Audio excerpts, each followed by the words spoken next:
for the job, you can't ignore it. I'm transforming now these cars and planes, I'm always boarding. Just out touring down in Charlotte like I play for Hornets. When I'm performing, never boring, now you can't afford it. Champagne Perrier, finish friend. What's going on, ladies and gentlemen? Welcome to the King and I Life podcast, hosted by myself, Soul Toucher the Poet, and my brother in the house. Sounds so Lex. Ladies and gentlemen, we are coming to you on a Sunday. What? That's the first time we've done a live on a Sunday. That's what's up. Yeah, this is the first time we've done a live on a Sunday. But look here, we got to make it happen. We got to support our people. But before we get into the introduction, make sure you follow us on whatever social media platform that you are on. Wait, not that one. There, Son So Lex, that's yours. That's yours. And again, as usual, you guys can always reach out to our email account, which is KINGANDEYE369@gmail.com. Again, that's KingandI369@gmail.com. If you guys want to come on the show, if you have topics you would like to hear us discuss, or if you just want to say, I enjoy the show. We enjoy the feedback. So anytime you feel like it, just hit us up.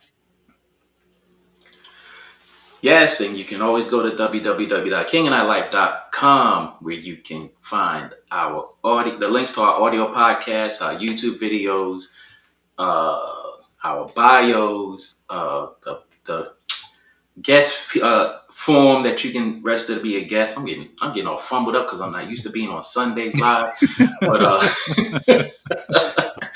But yeah, hit us up at the website, the email address if you want to connect with us. Also, you can connect with us on Instagram and all those other social media sites. But today we have the pleasure and the honor to bring you fellow military brat, fellow MANNHEIM Bison, which for us that goes back about 30 years. 30 years, baby. Yeah, 31. Yeah. And he is a recording artist, Mr. Kiah Rogers. Hey, how's it going? It's going great, man. Welcome you to the show. We appreciate you coming on, brother. Well, thanks for inviting me. Yeah, so like I said, fellow military brat, fellow MANNHEIM Bison. For those of you out there that don't know what that means, is we all three attended school in Mannheim, Germany. That's right. Many moons ago. So, and I must say, it is a pleasure to see fellow military brats, especially fellow Bisons, out here doing their damn thing, pursuing dreams, hobbies, passions, whatever you want to call it.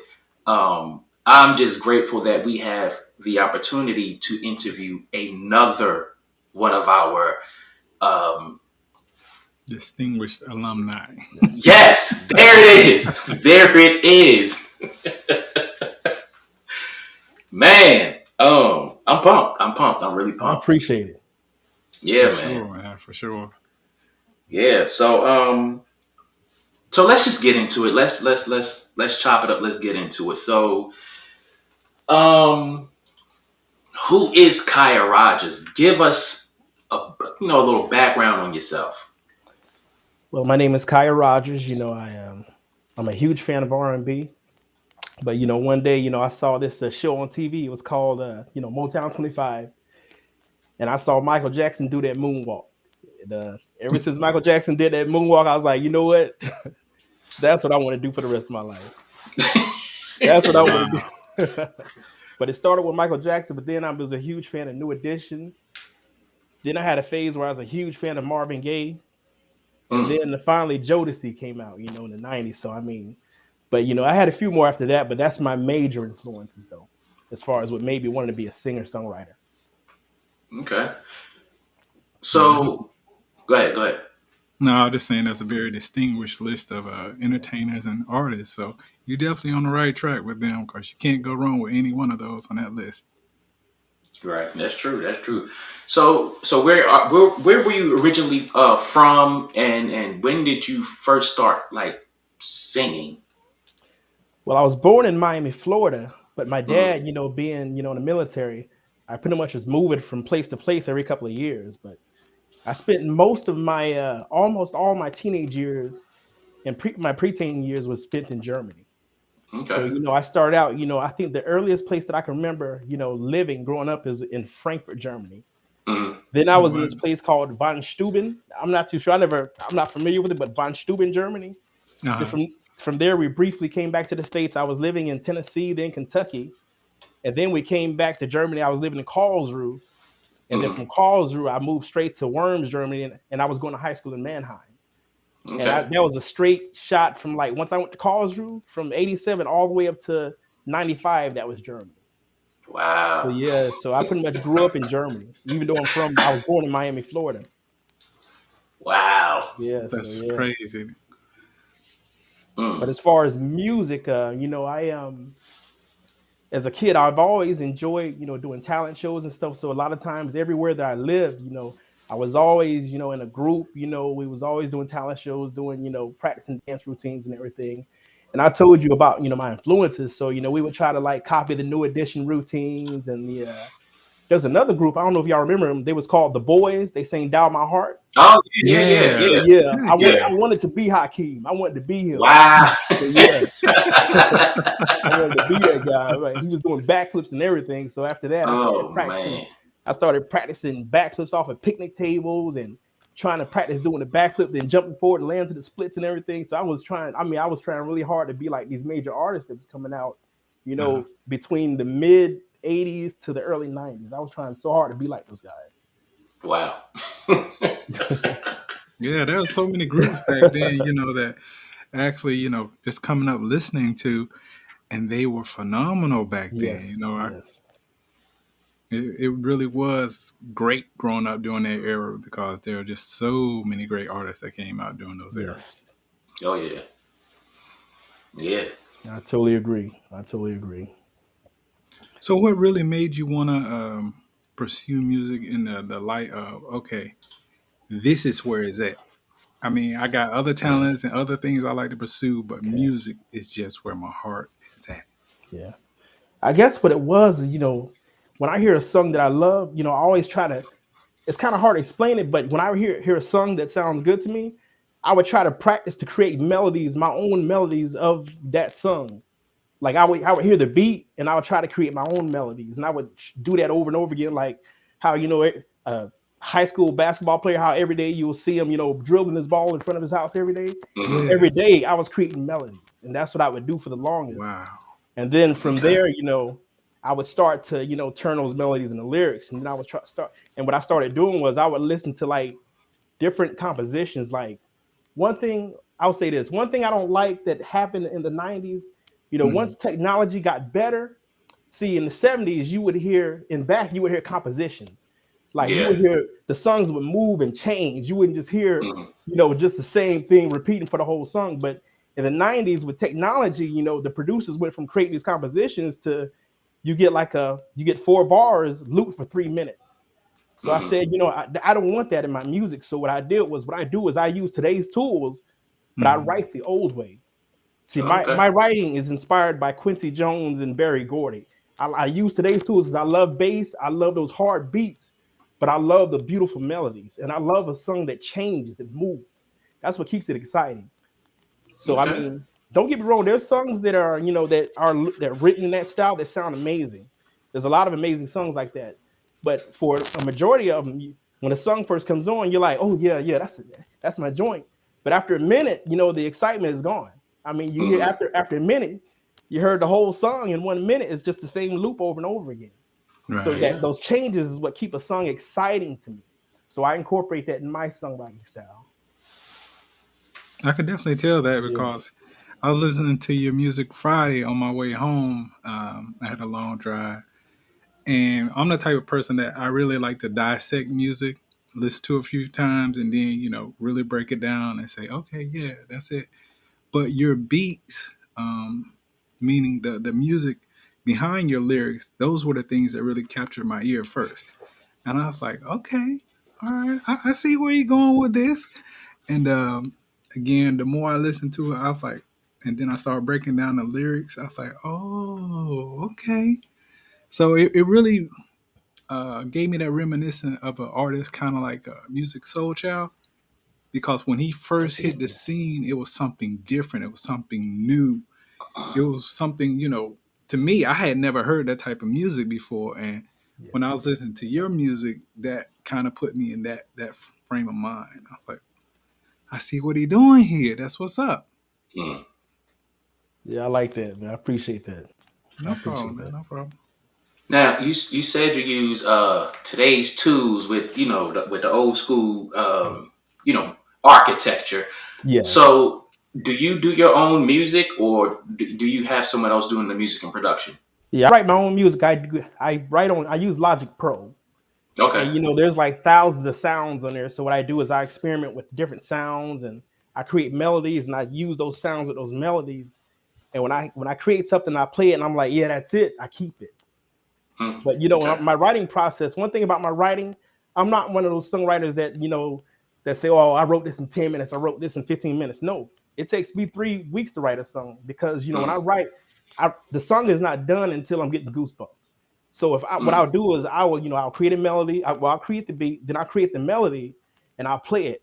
And I'm not gonna just like it just because I created it. I'll play it, I'll be like, you know what? I ain't feeling it. So I'll rewrite it. I play it Mm. again. I ain't feeling that. I'll do that over and over again. That's it right there. So I keep it, and I write my songs in sections. I don't do like I guess I don't try to do it all in one go. What I Right. do is Mm. I write the intro. Then once after I finish the intro, then I do the verse. I do each part separately because I have my songs have changes in it. So what I'll do is to keep fresh. I'll do this section today, then the next day, so I'll start fresh all over again, as opposed to trying to write a whole song in 8 hours in one go. The next day I'll do this section right here, and I'll do that for each day through the week. And it takes like 3 weeks because some sections I got to write 10 times before I like it, Mm. because Wow. I'm very picky about my melodies. See, for me, it's not really about if I was under a major record label, I'll be forced to write 20 songs in 3 months. So I won't have that. I Yeah. wouldn't have that freedom to take my time like that. But Yeah. because I'm an independent artist, I got the time. Now what I do is the question is going to come up later on, but I'm going to say now. I do like to try to release one song every month. But at the same time, I'm not restricted to a time limit. So I'm free to just keep going and going and going until I actually like the song. And plus, Okay. with me, I don't want to try to sound like anybody. Like for me, one thing that major labels don't understand is like, see, a major label, like when there's a hit song on the radio, a major label's response is, okay, we want everything to sound like that. They don't realize that as listeners of music, when we like a song, that doesn't mean when we hear that doesn't mean we want to hear that same song written over and over again. We Mm. like that song, but after the time has passed for the song, we're ready to hear a new song. So, when I write, after I write a song, when I start my next one, it's going to sound completely different. I don't try to stick to a trend or a sound. My focus is All right. just writing a song that sounds good. So, I won't have, a particular sound with my music, but, there's certain things that I do like. I love bass. One thing I like about, today's generation is the rolling hi-hats. And I experiment with doing that also with my snares. And I haven't done it with my bass yet, but I like doing the Mm. rolling snares and the rolling hi-hats. So there's elements of today that I do like. Hmm. But yeah, but as far as like I like to, just focus on songs that sound good to me.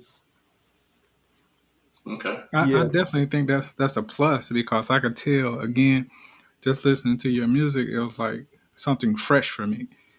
And I was like, this definitely isn't something you're gonna hear every day. This is the type of artist where I think, and again, just listen to your music, I'm like, he has his own process, because he's definitely not sounding like anyone else out here. Right. Just no one else is sounding like this. So again, I tip my hat to you on that. I appreciate that. Thank you. No problem. Yeah. So my next question would be, well, question statement, whatever. Explain. Okay, so being that this has been a thing of yours, a passion, a hobby for so long. Explain the moment where you decided to put your music out, and did COVID play a factor in you know, putting it out there. Okay. As far as what made me want to start putting out, I really wanted to start putting my music out 20 years ago. But I didn't have the resources. I did a few years in the army. I got out. I came down to Georgia, moved in with my best friends. But I had to find me a job. Then I had to pay bills and everything. So I went through a process of just trying to survive for a while, Right. living check to check. But then finally, I as I became more successful, working a regular job, I experimented. I tried to, buy software, computer equipment, and stuff to get my studio started. But I didn't know what I was doing. So I had a Hmm. phase where I bought the stuff I couldn't use. I didn't know what I was doing. But finally, I landed a job that I right now I have a full time job, and then also I'm an artist. But my full time job, I work for John Deere, and when I make so much money at John Deere, I can afford to invest in myself now. Hmm. So Right. just in 2020, right before COVID became a pandemic, I was able to buy my studio. I was able to take a couple of courses on music production. While I've been writing for like 20 years, but as far as actually producing, that's something that was new to me. So I had to go Right. through a process of learning how to do that. And then finally, I said, even though I didn't know everything, finally, January or February in 2020, I said, okay, even though it's not going to be perfect now, I just want to go through the whole process of writing my music, producing it, recording, and putting it out there. Even if it's not perfect, I just want to learn how to do it. So I think January or February 2020, I just started going through the process. I produced the songs. I didn't know what I was doing. I didn't know how to mix and master. So I mean, compared to my stuff now, I think my early stuff sounds elementary when I listen to it now. My first couple of songs, but I just went through the process. I said, okay, I got my stuff. Let me just go ahead and do it. Rather than saying, okay, let me get the practice in and wait, another year then start doing it out, putting my music out there. I just wanted to go ahead and just go through the process and start doing it now. So, and that's what got me started, just, that first song, just making all those mistakes, not knowing how to mix and master, having the bass too loud, having the Mm. timing off, just going through that process and then actually putting it out there. And then, going through the process of learning how to promote it. I just, even though I didn't know what I was doing, I said, let me just go through the process of just practicing Hmm. putting stuff out there. So in the process of practicing, I was doing it. So, that's what got me started in 2020. I read this book called I think it's called The Art of Practice, or either that or Mastery. And what it talked about is, instead of I mean, you do want to set goals, but instead of making goals your process, the process of mastery is just the practice of doing it. You just do it over and Mm. over again, and over the process of doing it, you get good. So Yeah. that's what got me started. That book, and then just practicing what I learned in that book, The Art of Practice, and that's what I was doing. I was practicing, writing my songs, producing, recording, and putting it out there. Even though I don't know what I'm doing, I'm gonna get better each time I do it. And that process started for me in 2020.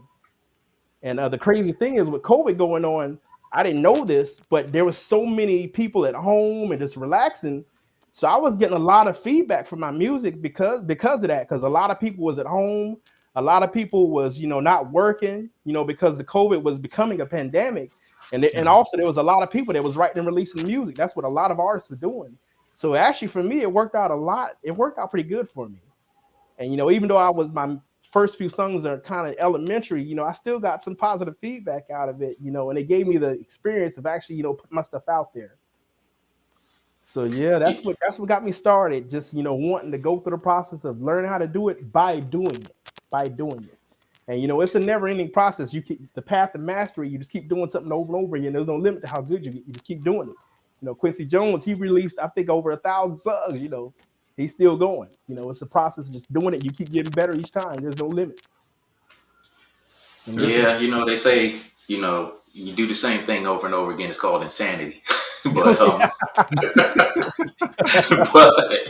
yeah. I there are definitely can. exceptions. Right, I definitely can relate to how you said you started in the beginning, because I've been writing poetry since '97, and it literally took me about 20 years to post my first book.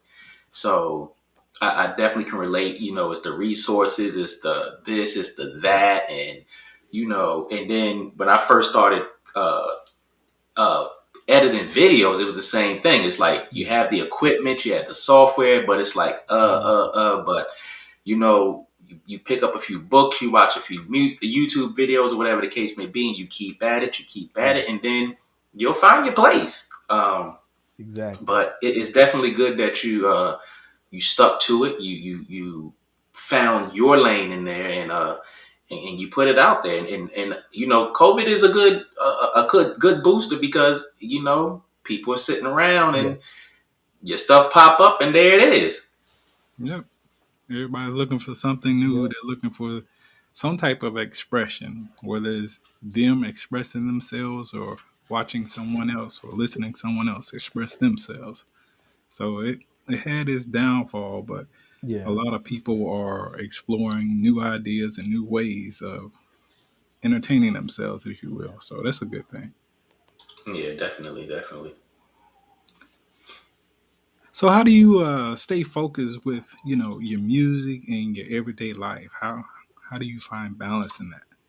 Well, the way I do it, like, okay, since 17, I've been consistently, I have a workout routine every day at a certain time. I wake up and work out. And I do this routine 5 days a week. So I said, you know what? I apply it to my writing. Every day when I Hmm. get home, I dedicate an hour or so. Sometimes it goes over to writing and producing, and then I go on with my life. On the weekend, I wake up, 5 or 6 o'clock in the morning, cut on my computer, get to my composition writing. When my clock hits 1 o'clock, that's when it's time to go out and live my life.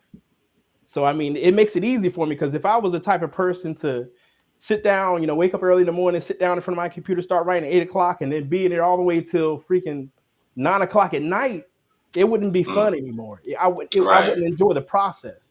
So I mean, it's just like a job. With a job, you work 8 hours, 10 hours, whatever, however long you work, and then after that, you go on with the rest of your life for that day. Hmm. You don't just your whole life shouldn't be just work, work, work, work, work. It's a balance. So with my writing, the same way, I incorporated, I have a routine for, I schedule when I exercise. It's the same thing with my writing. And writing for me is another kind of exercise, being Hmm. able to write consistent like that is whatever muscles I'm using in my brain to create these melodies and these drum beats and everything. It's being exercised and I'm keeping it sharp daily because every day I work at it for about an hour, 2 hours, 3 hours. I work it consistently every day without Right. exhausting myself. So that's pretty much how I do it, rather than sit in the studio for like 13, 16 hours, 24 hours, I sit down and work for a few hours and then I get on with my life. And like that, I'm able to stay consistent with it Mm. without burning myself out. Right. It definitely sounds like a smart way to do it. Yeah. Because again, like you said, you got to go on with your life and Yes. how Yes. you related that to work. And then when you leave work, you continue on with your day. That's Yeah. a perfect example of how you can get things done. So appreciate that was a dime right there. Oh yeah. Yeah. Yeah. So I know that me being a poet and like you said, you have to put that time aside and not Yeah. stay too long in it because it won't be fun. So my next question would be, how do you maintain balance in your music? Because I know for me, writing, it's a certain Yeah. place I like to be, and I try not to drift too far in and out of those lanes. So how do you maintain your balance in your music? I guess you mean as far as like balance in work life, or you mean balance in like the sound or the style that I. Yeah, like your style, your sound, and like just really staying true to where you are in your music Oh, okay, I because got you. like you Yeah. mentioned earlier, music is sounding the same a lot these days. Yes, So yes, yes. yeah, so like how do you maintain your balance within your music when it comes to that? The most powerful advice I've heard, when I started my training, I took courses on, music production. And one thing that stuck with me, the teacher, he said, always write to your taste. If you Mm, approach it trying to write to somebody else's taste or somebody else's sound, you'll never, well, you could get good at doing somebody else's sound, but you'll just be chasing somebody else's sound forever. right. When you write to your own taste or when you create to your own taste, it's automatically going to be unique. And when you approach it like that, you're going to have a hit song or a hit poem or a hit movie every time. because you're creating something that you love. So rather than try to, guess, what the audience is going to like, what you do is you create your art to your taste, and you put it out there and you promote it, and the people that have a taste that's similar to yours are going to be drawn to it automatically. Okay. You don't try to choose your fan base or choose your sound. Like, now, I have this freedom because I'm independent. If I was with a label, I probably wouldn't have the freedom. They'd probably be telling me, well, this is what Chris Brown is doing. He's hot right now, and you got to do it like this. But Hmm. thank God I ain't got to. But there are some labels that give you complete creative freedom. But if I was under a label, I probably wouldn't have the freedom to do that. But that approach, always creating to my taste, I'm able to write a hit song every time. And another Cool. thing, yeah, and another thing you want to do is, I think the biggest mistake I hear a lot of times with major artists is like, they'll put out a hit song or a hit album, and then when they get started on the next project, their response is, "Oh, this one's gonna be better than the last one." No, Hmm. that's how you flop on the next one. Each each time you approach your new creation, this is the first creation I ever did. Each time I approach my song, this is the first song I've ever written. I'm not writing to compete with something I did in the past. My Right. goal is the same every time I sit down to write a great song, not to outdo something I did in the past. Okay. Wow. Wow, that's an amazing way to look at it. Yeah. Yeah, yeah, that's what's up. Yeah, if you approach it like that, I mean, it'll be more pleasurable, and also your creativeness will be free because you're not looking at something you already did. Each time you're just trying to create something that you love. That's all you're trying to do is create something that you love. If you approach it like that, I mean, it'll be a lot easier for you. And I mean, So, yeah. And when you're writing to when your goal is to just write or create to your taste, you're automatically going to be unique because nobody's taste is exactly the same. Hmm. Everyone's taste is slightly different. So when you create into your own taste, you're automatically going to be unique.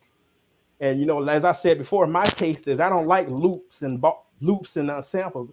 I like a song that changed. So I'm writing to my taste. So that's why my songs sound like that. Okay. cool. So, what would you say?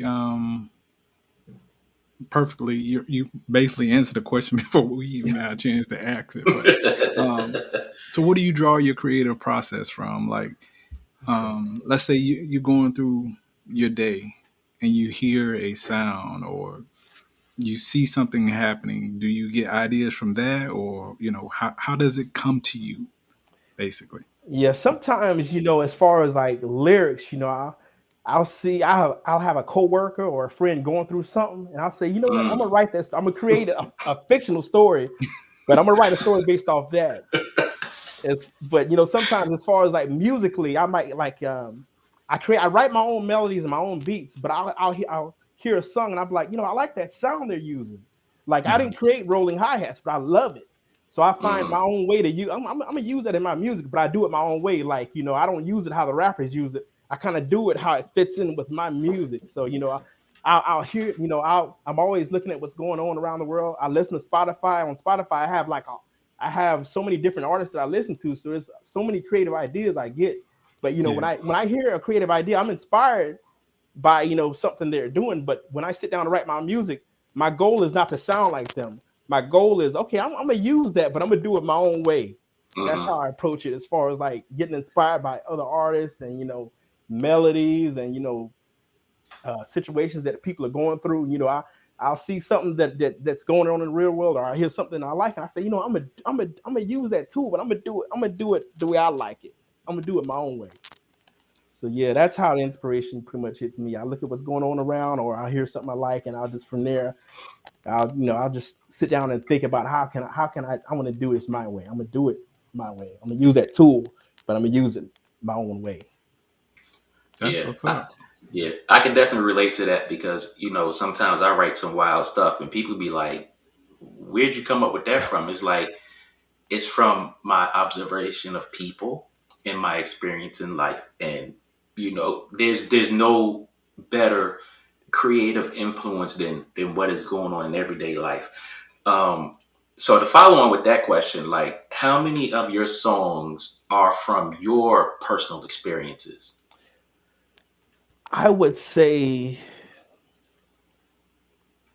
most of my songs are from other people's experience because Mm.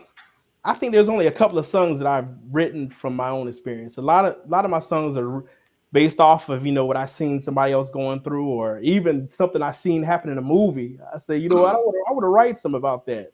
I want to write a story, a fictional story based off that. mm. But yeah, most of my songs are from outside experiences rather than my own. Wow, Okay. that's pretty awesome. It's Yeah. kind of like you can watch a movie and get an idea and write Yes, a yes, movie based off of that idea that you yes, got from a movie. So that's pretty awesome, man. Oh yeah. yeah, it is. Do you ever get to a point in that creative process where you kind of hesitate to do something because with even with poetry and I know with music, you hear the same themes and stories over and over and over again. Do you ever get to a point where you try to that you're apprehensive about pushing it because you might slightly sound like somebody else's story or anything like that? I think there was probably one song I was working on where I said, what, this is kind of sounding like something I heard before, and I kind of scrapped it. It doesn't Mm, happen often. A lot of times, I'll be writing something and I'll be like, and I'll say, what, I did this in another song, and I'll scrap that idea too. I've had that happen a couple of times. But most of the time, when you're looking on the outside, you can look inside too, because I've been through a million things that I could write about my own life. right. Right. But but just looking around, there's so many stories you can tell. There's so many Mm, stories you can tell. My music is R&B, but there's love stories. There's been thousands of love stories has been written. mm, There's a million different love stories that can be written. There's different situations. There's different time frames. There's long relationships, short relationships. But my songs are not just about relationships. It's just human relationships. Things that are going on in the right. world, things that are going on Yeah. between people. And when you approach it like that, there's so many things you can write about. So yeah, sometimes I do come across stuff that somebody already did this, now scrap it. But a lot of times that doesn't happen often though, because there's so many things I can write about out there. Just looking around and what's going on. There's so many things you can write about. Okay. For sure. Okay. So, have you or will you collaborate with other artists? Right now, I don't plan to collaborate. Right now, I want to focus on building my own catalog. Mm, I think writing for me, like, I'm not a fast songwriter. Between working a full time job and then having coming home to write, it takes me 3 weeks to write a song. If I was doing it full time, I could probably write a song in a week, or 2 weeks probably. But it Uh-huh. takes me 3 weeks to write a song, and I'm trying to build my catalog to at least 100 songs before I even think about collaborating. So right now, okay. not right now. Maybe That's sometime in the interesting. future I'll do that. That's interesting. I don't think I've ever heard an artist say that. Like they would have built their catalog to a specific number before they think about um, collaborating. And I'm not talking about major artists. Yeah, Um, independent artists, like artists on that are closer to our level, us who are yeah, not in the music industry. yeah, Um, so that's good. I mean, it gives you time to focus on yourself, develop your craft, and find your, better cement your lane. yeah. I will say the reason why I think like that is because things are always changing in music, but when you look back from the '90s and back, when you bought a uh, a Jodeci CD, you had a Jodeci CD. Mm, And when you saw a collaboration, it was like it happened so few times that when it did happen, it was exciting.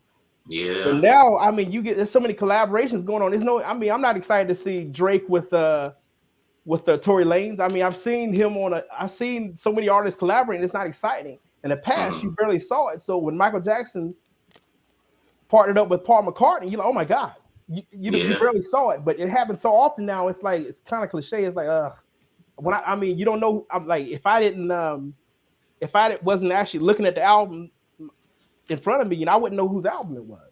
Right. So that's the reason why I think I'm focused on I want to have a lot of my own songs first before I start doing that. And even when I Okay. do it, it's something that I'll do every now and then. Right. Right. Yeah. I definitely agree with you because back then, I mean, we can't say that collaborations were non-existent, but I do agree when they happen. like Yeah. 90% of the time, they was like, yeah, that right there. And Yeah. when you look today, it's like everybody's on everybody's song or Yeah. everybody's album, and it's so Yeah. it's It's not just exciting everywhere. anymore. Yeah, so I totally agree with you on that. Yeah, definitely agree with you on that. So when you're doing your music, how do you navigate as far as like your own personal expectations? I know you're saying earlier like how you might like something, but then you're like, no, I don't like it. Let me rewrite it or let me change this up. Like what guides you in the music that you're Yeah. producing that says, okay, this works, that definitely don't work. Yeah. Yeah. My music writing style, it's always based off feel. I'm what I'm doing is I'm chasing goosebumps. I've heard that term before because I didn't know a term for it, but I read chasing goosebumps is what I'm doing. Hmm. What I do is I write something and I'll play it. And if I don't feel those goosebumps, it sounds good, but I'm not getting the goosebumps, so I got to rewrite it. And a lot of times, I got to rewrite certain sections like 5 times before I love it. But that's all I'm doing. I'm chasing. It's when I, that feeling when you hear that song that you love, you're like, man, that's what I'm looking for. So have you ever gone through the process, you recorded it and it was, the final stages, and then when you hear it for that one last time just before you put it out, have been like, no, let me go back and rearrange this one section, just this one section. I don't think I don't think I've gotten to the very end and did that, but uh, I have gotten to where while I was getting ready to mix and master it, I was done. I said, you know what, I'm not feeling that melody. I have done that before, but by the time I get to where I'm about to release it, it's done. It's done. oh, okay. That's Really, what's up. Yeah, because I'm real picky about my melodies. man, I got to get those goosebumps. Until I get those goosebumps, it's not done yet. So it's kind of hard for me to get to where it's time to release it to where I'm like, I'm not feeling that because I didn't change it so many times before I even got to that point.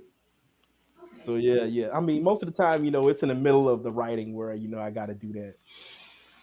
bruh. I got to give you props on that because again, I've been writing poetry since '97, and as I started to get better, meeting my personal expectations and stuff like that. It has been a few times where I've written something and I was feeling it, Yeah. and I get to the point where I'm like ready to put the last period on there, and I'm just like, I don't want it. So Okay. I give you props for going through and hardly ever getting to the point where it's like, all right, I got it all done. Nah, let me go change it. I give you props on that. Yeah, Yeah. I think that's only because I changed it so many times before I get to that point. Hmm. But if I wrote the whole thing out and I didn't make those changes, then yeah, I probably would experience that. But I changed it so like I'll say this, I've heard a lot of writers, talk about writer's block, whatever. But Mm. really, to me, there's no such thing as writer's block. What it is Shit. if you let me explain myself. When you like the artists that complain about writer's block, these are the artists that are used to writing when the ideas are just flowing. Mm. They're used to writing when the ideas are just coming out of the sky. But when you sit down and write every day after work consistently, every day, you're going to sit down every day. You're going to experience that. You're not going to have those ideas flowing automatically. So when you sit down and write consistently like that, you're forced to think. So Mm. artists that complain about writer's block, they're not used to having to think or Mm. experiment with melodies. They're used to them just coming automatically. But because the way I write, I experience that every day. So to me, it's not writer's block. This is a normal part of my writing process. I don't have any ideas yet, so I got to keep on. I got to think. It forces me to think with my writing when you write consistently like that.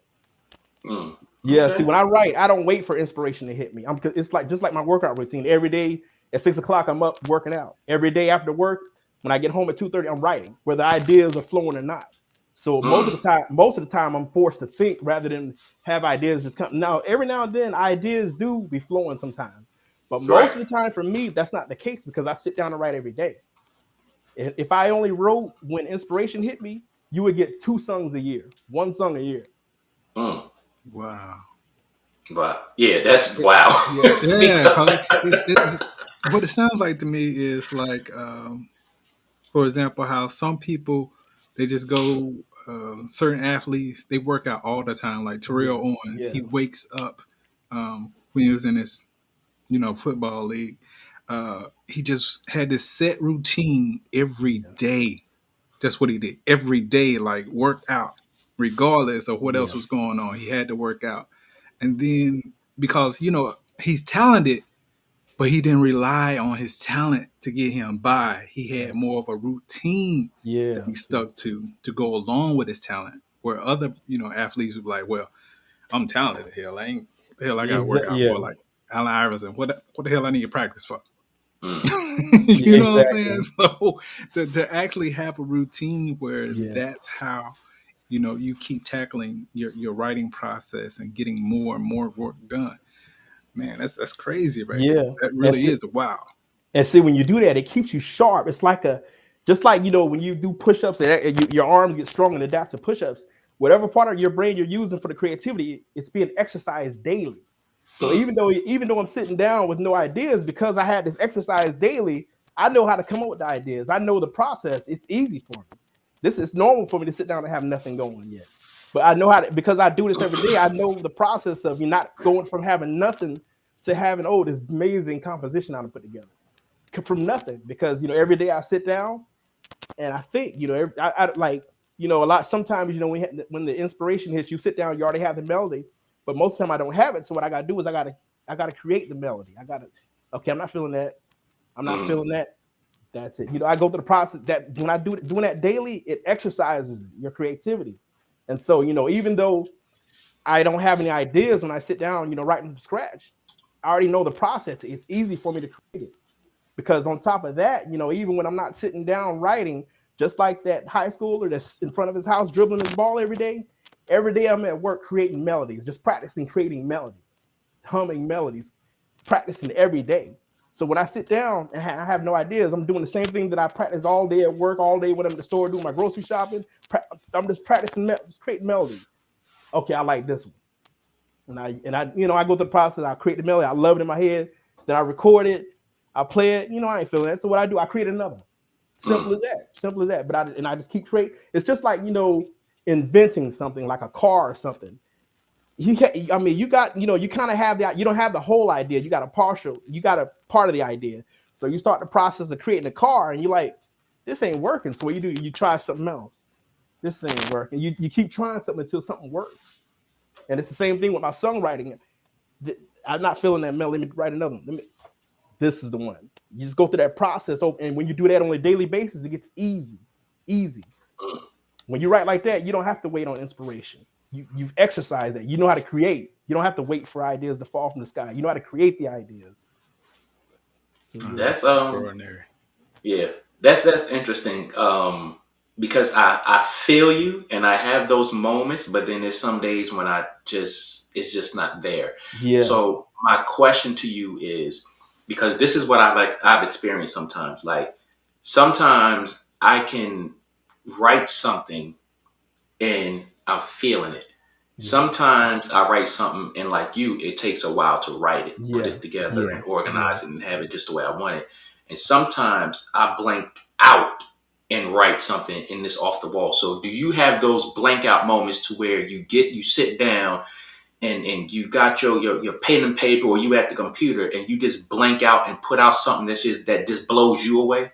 Yes. You mean as far as like that you like, or as far as you mean something that you're just not feeling? No, that you like you sit Oh there and yeah, you just yeah. blank out and you just get the going Yes, and that's yes. it. I've You had feeling that. it. And see, that's the thing, when I start that process from scratch, in the beginning, I'm going through the phase of getting that first melody. Once I get that first melody, it's almost as if by magic, the other melodies start to come. It's almost like, rather than, waiting for the idea to fall from the sky from the beginning, like in the beginning, I'm the one that's generating that original idea. But then from that original idea, then now it starts flowing. That happens to me a lot. So yeah, I have experienced that. Definitely. Definitely. Mm, okay. So do you do the music first? Do you lay down the track first, or do you Yes, I write the learned. song first? Yeah, I've experimented with both ways because before I had my studio, I would just write the songs on the paper like that. Mm-hmm. But I noticed when I started producing my music, I would when I was just writing the lyrics, I would hear the melodies in my head as I'm writing the lyrics, and then when I sat down in my computer to try to write the melodies I'm hearing in my head to the lyrics that I've already written, when I recorded, I'm not feeling it. I wasn't Mm-hmm. feeling, for some reason, a lot of those songs I wasn't like those old songs. I'd written so many songs before I got bought my studio. When I sat down to put music to those songs, I'm like, I'm not feeling it. So what I started doing is I switched to doing the music and then writing to the music. That's when I started writing songs that I like. So yeah, so Okay. now I write the music first. Like the goosebumps I get, I realize it's from the music. The lyrics, Mm. the vocals is like icing on the cake. If for example, like Marvin Gaye has an amazing voice. He has songs that are just amazing. I get goosebumps. But with his amazing voice, he has saying to music that I didn't like too much, and I'm not getting those goosebumps as amazing as his singing is. I'm not getting goosebumps because the music is not. I'm not feeling the music. So Mm-hmm. yeah, so I focus on getting that. Once that music is right, once that I'm getting goosebumps off the music, then I write the lyrics. Now that's how I Mm. approach it now. Okay. So, the next question, like Erica Badu said, and like all artists can relate, I'm an artist and I'm sensitive about my shit. So, when it comes to the overall response to your music, how has that been, and how has that inspired or even, um, kind of put you in a place where, God damn, what am I doing this for? Let's see. I'll say this. When I first started, I started my marketing and everything. I would put it on. I would pay playlisting companies, and they'll put it on a playlist, and I would get thousands of plays. After that, so I was like, okay, they liking my stuff, so I'm doing pretty good. So then after that, I started experimenting with making Facebook ads, Mm-hmm. and it was like even though I got like when I did the playlist thing, I had thousands of people saving my stuff and just playing my stuff, over and over again. The streams. When I did a Facebook ads, people like my stuff, but you still got people. You can't please everybody. You can't please True. everybody. So so No, I so know. yeah. So I had to get used to hearing. I get a lot of positive comments, but then you get the excuse my language. You get the assholes on there that make little YSS cracks and everything. The first time I saw it, it was like, oh man, you get that chill. Like man, you don't like my stuff, man. But after, but, but after a while, you get numb to it. You get used to it. I don't do the Facebook ads no more because I learned that with marketing, it's better to market to gatekeepers that got access to thousands of people as opposed to trying to market to individuals on Facebook. So I stopped doing that. But Mm, I mean, when I was doing the Facebook ads, I went through that process of experiencing people, everybody not liking my stuff, but after a while, you get numb to it. When I look at it, what I did was I looked at other artists that were doing the same thing as me, like Drake and the big artists, and I mm. see they got the same thing as me. I'm a small independent artist, but he's a major artist, got millions of fans, and he got the same assholes that I got. So Yeah. yeah, looking at that, I was like, okay, I'm all right. I'm doing the same thing as him, so I'm good. Look, I can definitely relate to what you're saying, because I don't know about a lot of areas, but I know down in the Baltimore and DC area, doing open mic poetry, there's cliques. And it's like if you don't really fit into that clique, you're like a real outcast. And sometimes it's discouraging because it's like, they see you as the new person. They see you trying to, find your lane. Um, and it's like, wow, like I know you've been where I am before. So do you even face that in your lane, or because you're independent, you don't have to be like so much into that? Does it not even hit your radar? I think the main reason why it doesn't hit my radar is because I might change this later on in my career. But right now, I'm mainly a studio artist. Like, Mm, I don't perform live. I haven't performed live yet because what I want to do is I want to be a studio artist and be like an author who writes a book, puts it out there, markets it, and sells it. He's not out there reading his book to his audience. He writes the book, he puts it out there, and he markets it. So I kind of want to just my right now my career is royalty based. So I haven't, Right. yeah. So I don't experience dealing with the audience directly just yet. But I think I mean, I might do it for fun. Start performing live at some point. But I think that's the only reason why I haven't experienced it yet like that. Because I Okay. mainly just I pretty much I write the music, I put it out there, and I market it, and I just collect my royalties as opposed to performing live and getting paid like that. Okay. So let me ask you this then: have you ever thought about just setting up a camera, maybe just in your studio, and just perform one of your songs and put it out on YouTube like that, I or you really want to wait and do a whole video for a particular song?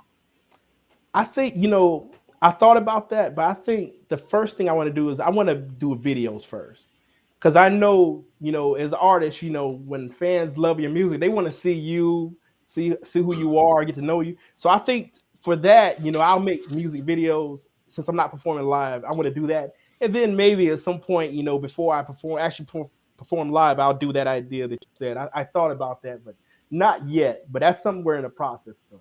Thinking about doing. Okay. Cool. So I know we touched on it before, but how often do you like to release new music? I like to try to release my music monthly, you know, but it's mainly because it takes me about 3 weeks to write a song, so that's pretty much why it's like a month.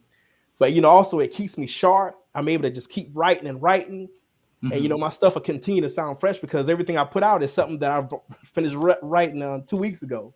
So I Mm. mean, right now I try to stick to the monthly schedule. Sometimes I go a little over, work or Hmm. something to get in the way where it takes a little longer to write a song. But yeah, mostly, I try to put out one song a month. Like, That's what's So up. to follow up with that, because you said something interesting, uh, when you're talking about new, um, do you ever write a song, put a song together, play a song, and all of that, and do you say to yourself, to be blunt, saying to yourself, "This shit is old"? Do you ever feel like that? when I first, yeah, when I started I think my first two songs in the process, I was doing the music, and I think it's mainly because of my inexperience with producing, my Mm, lack of practice. Because for years I've been writing lyrics, but as far as doing the music, that's something that was new to me. So when I started out, yeah, I would listen to it. I'm like, "Damn, that's so kind of old." But now, but as you keep doing it over and over again, and also when you're listening to what's going on now, what I learned is that as far as staying with the times, you don't have to change how you write. The only mm, thing you got to stay fresh, you just use the tools of the day. You write the old way or the way you love to write, but you use today's tools. That's why when you look at people that make movies like Steven Spielberg, he's been making movies since E.T., and his yeah. movies are just as hot as it was back then. And the reason why his movies are still hot is because he's using today's tools. He's not using the tools that he used, back in 1983. He still creates the same way he creates, but he's using today's tools. So with my music, as the tools change, I just change. I continue to write the way I write. I have my own taste. I write to my taste. But as Right. far as today, I use today's tools. Like back in the day, it was you was using live keyboards or whatever. Today, you're using there's a lot of synthetic sounds. I Mm-hmm, mean, hopefully bass never goes out of style because I love bass to death. But mm-hmm, but that's what I do is I continue to write my way, but I always I'm going to make sure that I use today's tools or the tools of the day. And right, as I do that, I will stay with that time. You know, right. Um, so you mentioned that you haven't toured yet and performed live. yeah. When you do, what does that look like? Are you going to start local, small? Are you going to try to link up with other independent artists who are in your same position? How is that going to be for you? I think for me, when I start out doing it, I think I'm gonna start locally, and then yes, I'm gonna start with other independent artists. I mean, I have a lot of people that listen to my music on Spotify, but that doesn't really transfer to live Hmm. performances. So I would have to build my fan base just the same way I built my streaming platforms. I would have to build my live fan base the same way I built that up. So starting out, rather than trying to headline a show, from day one, I would start out performing with other independent artists probably do like a festival that already has a built-in audience or whatever, just to get practice in. And in the Mm-hmm. beginning phase, I know that it's brand new, so I'm not even looking for pay on my first few shows. I just want to get the Mm-hmm. experience when I do start doing that. Right, But right. yeah, I'm at some point I think I will do that. Right now, I'm just I'm comfortable with just writing and putting it out there and marketing it. But I think that's the approach I'm going to take though. Start locally, perform in festivals, perform with other independent artists like that, and just build up gradually like that. Okay. So, how do you stay true to yourself? Again, we know that you're in the entertainment industry, so um, some say it's kind of easy to be influenced by other artists or Yeah, what's hot right now. yeah, But again, the main thing is staying true to yourself and not getting wrapped up in what the world perceives as hot right yeah, now. How do you do that? yeah. One thing I noticed that when okay, thank God for Spotify and Apple Music. One thing I learned with these streaming platforms is that people don't like as listeners of music. People generally don't care about trends. The only people that care about trends is record labels and other gatekeepers, radio people, whatever. Mm-hmm. But fans don't. I mean, like that's why I so many times I go on Facebook and I'll look at a YouTube video of a song from the '90s, and I'll see a comment from somebody who says, I'm only 16 years old and I love this music. So and I see that so many times. So what that tells me is people don't care about trends. What you hear on the radio is not necessarily what people want to hear. It's mainly just what's being promoted right now. It's what's being promoted. And also, labels are the ones that really, are the ones that are trying to focus on trends. So for me, like I don't like when I started out, I did have that in the back of my mind, but not anymore because once I started putting my music out there, not trying to sound like nobody. Like another thing you'll notice, I don't in my music, I'm not rapping in my music. I'm not rap singing. I'm not cussing in my music because Mm-hmm. it's been time. I mean, we've been putting music out on the radio without cussing for 70 years with no problem. So I got to change it Right. now. So I don't put that in my music. So for now, at this stage in my career, I'm not worried about trends because even as a listener of music, I grew up in the '90s. I love music from the '70s. I love music from the '60s. I mean, so if just looking at my own taste, I don't care about what era this music was made in as long as it sounds good. Mm-hmm. But as far as I'm not really when I write, I'm not thinking about trends. The only thing I'm thinking about is using the tools that are being used right now. But also, I'm not just using tools now that are used now just for the sake of using it. It has to be something that I like. Like Mm-hmm. like I mentioned, I like bass. I love. Now I will say this too. Like those hard, like I like. I was gonna say I like hip hop beats, but really Mhm. those hard hip hop beats that you hear are not hip hop beats. Those are sample beats from soul music. So Of course. that's soul. Soul didn't come from hip hop. Hip hop came from soul. And in the early stages of hip hop, those hard dope hip hop beats you hear was sample beats from soul music. Mm-hmm. So Yeah. So what true. I like those beats as far as my taste. I like those hard hitting beats that hip hop uses a lot, rather than me saying hip hop beats. I like those hard beats that hip hop uses a lot, and I like beautiful melodies. I think as long as you continue to write in a way that that you actually like the music, I mean, you don't have to worry about trends Mm-hmm. because a lot. Because I mean, when I listen to my music and I compare it to something that's on the radio, I'm like, I can't think of nobody that I sound like. I can't think. I can't. I mean, I'm influenced by a lot of artists, but I can't think of nobody that I actually sound like when I play my music. Right. Yeah, I definitely picked up on that because, like I said, when I was coming back home and I was listening to it, I was like, now, who do you sound like? No one came to mind. I was like, no one comes to mind. I really see, like I said, you carving your own lane. And again, that gave me that reminiscence of Music Soul Child when he first came out. And I, again, thought that was just so refreshing. Okay, we finally got somebody carving their own freaking lane. That is awesome. I appreciate that. You don't sound like anybody, but if I could compare you to one artist, I would kind of compare you to Bill Withers because Okay. Okay. you like Bill Withers. He sounds like he has a distinct tone and melody in all of his songs. Yeah, So if I was to compare you to anybody, I would compare you to Bill Withers. I like Um, that. but to follow up with the question that Son Soul X asked you, and this is a funny, interesting question because I've gotten accused of this at times. Now, get ready. Have you ever, from the time that you put out your first song till now, been accused of doing music to get ass?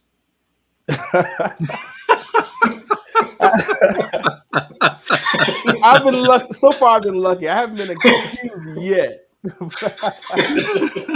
I mean, maybe because I haven't performed live yet. Uh, So far I've been lucky on that. I haven't been accused yet. But I mean, Bruh. Keep your ears and open, man. Keep your ears open. look, and I only asked you that because I've written some stuff and it's moved the crowd, and you got people like you have people who are in tune to you, listening to your music and this, that, and the other. Like I've had people in tune listen to my poetry, but they also audience watch and they comment watch. So it's like if you post a video, post a song, or somebody hear you singing or whatever the case may be, in their heads, you're either doing it for attention, you're doing it to get ass, or you're hiding behind your music. It's one of those things, and it's a million other things, but those are the first three, the top three that come to mind. yeah, I've been lucky. But when I perform live, it'll probably be a different story. Yeah. Yeah. So again, we mentioned the music industry and staying focused and all this, that, and the other. From your point of view, your personal experience since you've been in it, how important do you think it is to find your own lane in the music industry and be able to stay in your lane?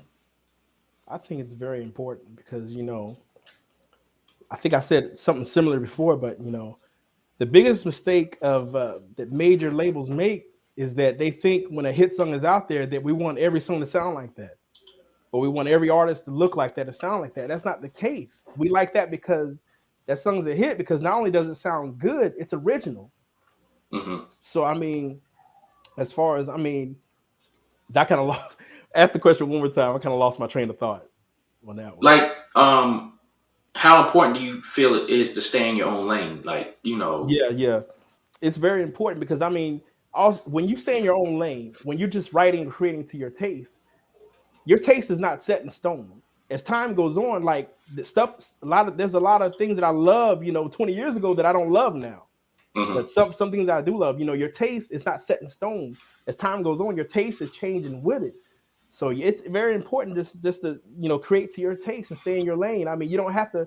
It's an illusion that you got to follow trends to stay relevant and to continue to be successful. A lot of artists that you see that were major and doing big things early in their career, and then all of a sudden their success starts tapering off. If you look at that artist's personal lifestyle, they was involved in doing drugs. They had phases where they weren't consistently writing or creating or whatever craft they're in. So they turned. In the beginning, it was work. It was focus. They had hit. But then after those hits came in, it turned from it being you're doing your dream job, creating beautiful music or beautiful art, to now your life is a party. Right. So staying relevant is easy if you just if you treat it like a job that you love, but it's a job, and just stay consistent. Your taste is going to change with the time. So staying fresh is not something that you have to think about and do forcefully. It's automatic because your taste is going to change automatically with the time. Right. You can look back at your own taste things. There's things that you thought was amazing back then, but now you look back, that's corny, because your taste is changing with the rest of the world. You don't have to try to create based off what the millennials like or what the young people like. Your taste is changing with the time, just like everybody else. It's not something you gotta force to do. It's something that's automatic. Just look at your taste now. Just focus on how do I feel about this now. If it's still giving you goosebumps, if you still love it, it's relevant. Right. Well said, sir. Well said. Right. So we got a audience question. Thank you, Sheila, for joining us. She's and you touched on this before, but she asked, "Hi, do you have a routine or follow any daily affirmations to help get your creative juices flowing?"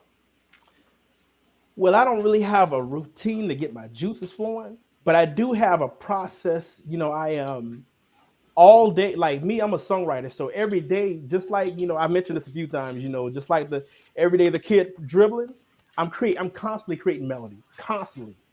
And a lot of times, I'm not allowed to use my phone in my job, but sometimes, I can.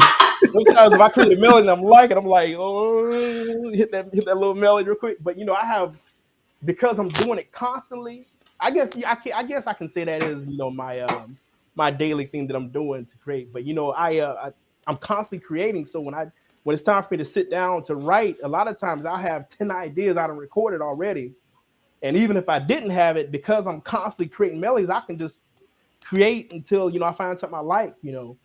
So yes, I guess that's what I do daily, but I don't really have a set process as far as every day I do this is this, and then I start writing. I don't have that, but every day I am consistently practicing creating melodies. So Okay. So I know you said you hadn't performed in front of a live audience yet, but anytime you go to record, do you get those butterflies in your stomach? Meaning whether you're in your studio or um, perhaps in an opposite studio, meaning someone else's studio, and yeah. you're like, let me calm down.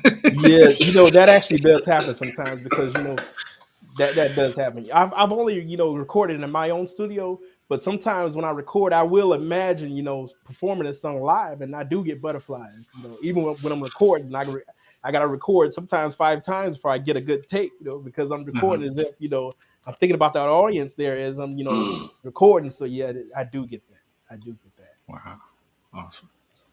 I can relate to that because sometimes when I'm writing poetry and it sounds good to me, it sounds good in here, and then it's like it could be something to where it's like, damn, are they gonna like it? And it's you're putting yourself in front of the audience as you're writing and perfecting it, and it's like you get those jitters, Yes. because it sounds good in your head. It sounds good when you're saying it. It sounds good when it's coming out of your mouth. But when you Yeah. put yourself in front of an audience, you just get nervous, and it's like you are right there by Yeah. yourself. So I mean, That is so true. um, So true. I yeah, I definitely get it. So to follow on with that question though, do you ever pitch ideas in with people, in front of people, friends, family, or whatever like that? I don't do that, but one thing I am working on is getting my music in TV and film. So I do got to pitch my music out, every day. I haven't. Well, I did get a couple of offers, but I didn't like the contracts that I saw so far yet. But I pitch my music to what's called music libraries and music supervisors. Like Mm, if like as far as the staff or cast that makes a movie, the the entity or the people that's responsible for putting music in movies, I think the mm, music supervisor is one of them. So that's mm, one avenue you can take. So I pitch to them, but then you have what's called a music libraries. They have like catalogs of music, and a lot of times the music supervisors they'll go to them and look at their catalog and choose music out of there for their projects they're working on. So mm. I do pitch them and I do get feedback and stuff like that. Okay. That's what's up. Okay. So, the big question: where can the listeners find you and your music? I mean, I have it in the description, but tell the people where they can find you and your music. Well, you can find my music on, just about every streaming platform: Spotify, Apple Music, YouTube Music, Pandora, um, TikTok, Instagram. You can find it anywhere you can stream just about.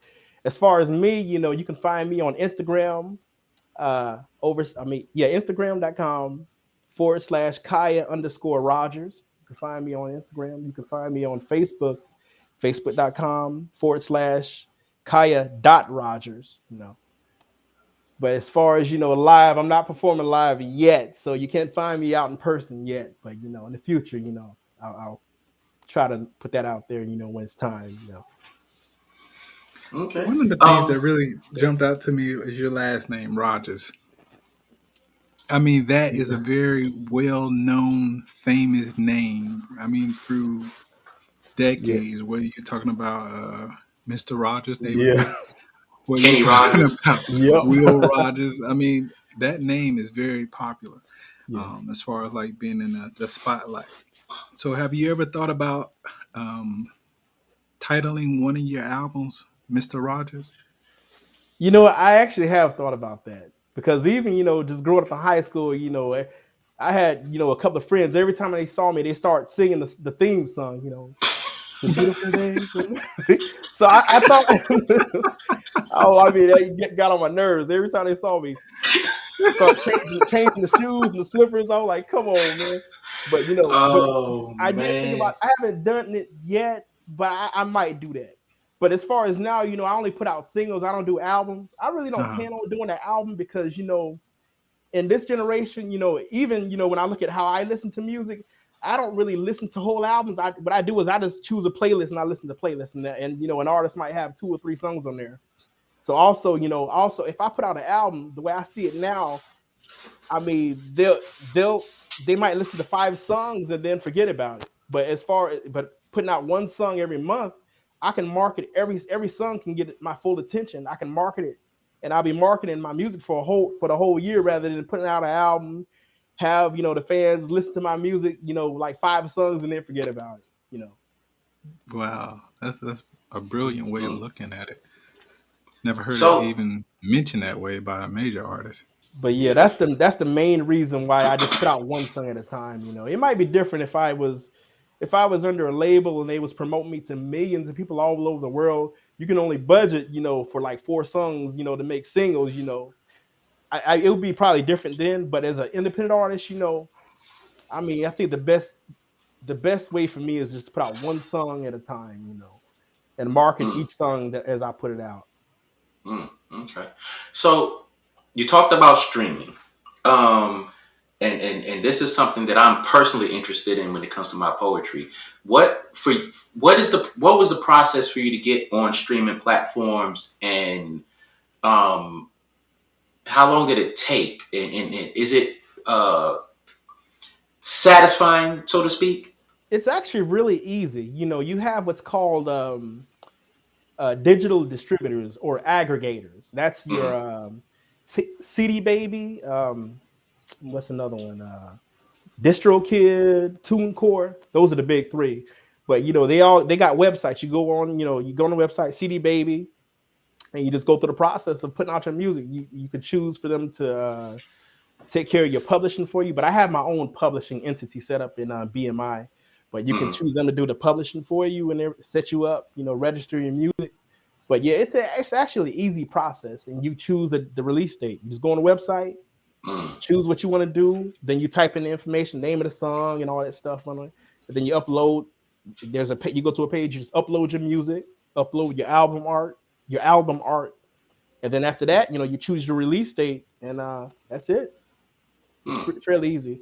But I will say this, when I started out, I would set the release date as the day that I'm uploading it, but I found that it's better to like release it like 3 weeks after I upload it. That way, Okay. because if you give the editors time on Spotify and Apple, well, you can't do it on Apple Music, but the editors, like, it takes time for them to get to your music. They have like thousands of people sending music in. So Hmm. if I upload it today and set it like the release 3 weeks in advance, I mean 3 weeks after I upload it on there, it gives them time to get to my music and analyze and see whether or not they want to put it on a Spotify playlist or not. So Oh. yeah, I would recommend that.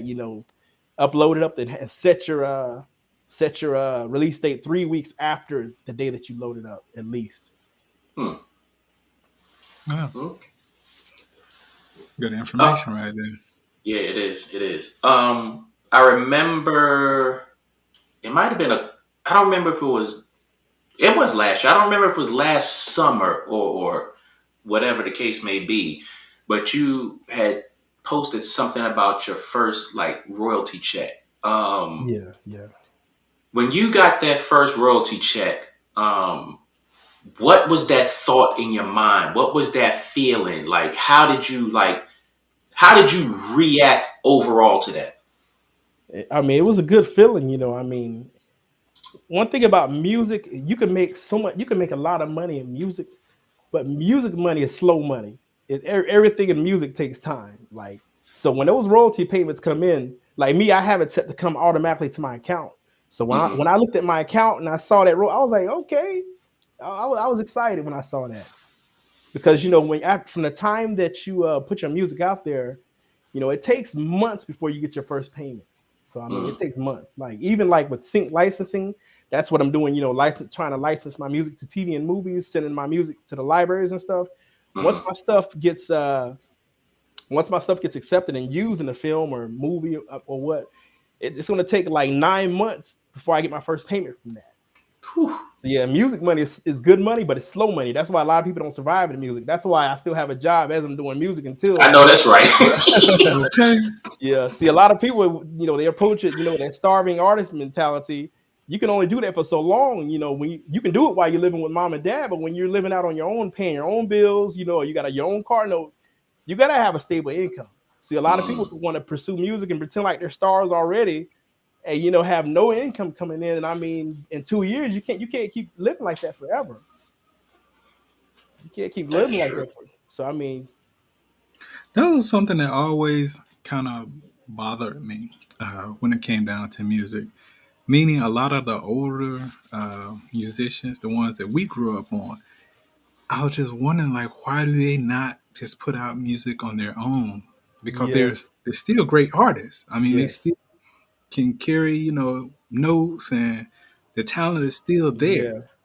But I just always wonder how come they just never resorted to putting out music on their own. Yeah, and in this day of time, it's so easy to put out your own music. It was Mm, probably a little rougher back in the '90s. I mean, you didn't have Spotify. I mean, the process was a little harder back then. But now it's so easy to put out your own music and set up your royalties, your PRO, that's your performance rights organization, to collect your royalties for you. It's so easy to do all those things now. So I mean, I think the same thing myself. I mean, but I think what it is so, when you came up, under a record label, you're so used to everything being done for you. I mean, you have to go through the process of relearning how to do it all over again, because being an independent artist is different from having a label, push everything for you. I mean, they have your marketing set up, they have your tour date set up, everything is done for you as opposed to you doing it yourself. And also, as a major artist, a lot of the time you're growing up, being treated like royalty. You go from that to you're doing everything on your own. You're not really doing everything on your own. You're delegating different entities to take care of this, but you're the one that you're the head of that ship. And it's a different process when you do it like that. I mean, they can do it, but you have to be willing to start all over again. You're not starting from scratch. I mean, Right. you already got a fan base. You got a huge fan base already, so you're not starting from scratch. But you just have to relearn how to run your business as an independent artist. But I think a lot of them don't like that. They're so used to things being done for them, they just don't want to go through the process of doing it themselves. That makes sense. yeah. I think the last thing I'll say about this is, I definitely respect your hustle, respect your grind, respect your craft, respect your passion. Because like you were saying, when you go with these labels, everything is done for you. And now that we have all these tools at our fingertips, and the access to putting our own stuff out there, you know, it's not only is it a learning lesson, but it's also you're able to build skills that you never would have been Exactly. in Yes. touch with at all. And like you were talking, you know, it's a lot out there that you can learn. And let's just say, if you got picked up by a label or whatever the case may be, you know what to look out for, Yeah. as opposed Exactly. to those hot artists that are coming straight off the street Yeah. and they're just happy to get on. So I definitely respect what you're doing, and I give you mad props and I salute you on that. For sure. Thank you. Thank you. So we just want to thank everybody for tuning in with us tonight. This has been a real pleasure to have Mr. Roger on our platform. And again, I encourage you all to go listen to his music. This young man is definitely doing his thing because, like I said, when I was listening to his music, I couldn't compare him to anyone, and that's very rare in this day and age in music. So again, we would just like to thank you for coming on, sir, and Anytime, anytime. keep doing your thing. And definitely support him in what he's doing, because we have a culture who, it's a crazy culture, and to see a young black man out there not only working full time but pursuing a passion that speaks to everyone out there, younger, older, or whatever, that you can do it if you want to. Nothing is stopping you but you. So definitely great, props to that as well. Anything else you want to say to the people before we close this out? I just say thank y'all for having me. I hope y'all enjoy my music, in the future, and until the next interview. For sure, Hey, we'd till next definitely love to have interview. you back on. Yes, and with that being said, thanks for tuning into the King and I Life podcast. This was a Sunday edition, Yep. something you don't normally do. But we will be going live this Wednesday, 7:30 p.m. Eastern time. I don't know what the topic's going to be about, but make sure y'all tune in. Like, subscribe, and share. Hit the website, www.kingandilife.com. So Lex, what else you got for the people? And again, you guys can find us on all of your major podcast platforms. Again, we're on Instagram, YouTube, of course, YouTube. We're on Twitter. We're on LinkedIn. I mean, we out here. Oh, yeah. So, again, you guys just tune in, man. And definitely check out Kiah Rogers' music on all streaming platforms out there. When I looked you up the other day, I didn't even know there was a streaming platform called Taxi, but it's out there.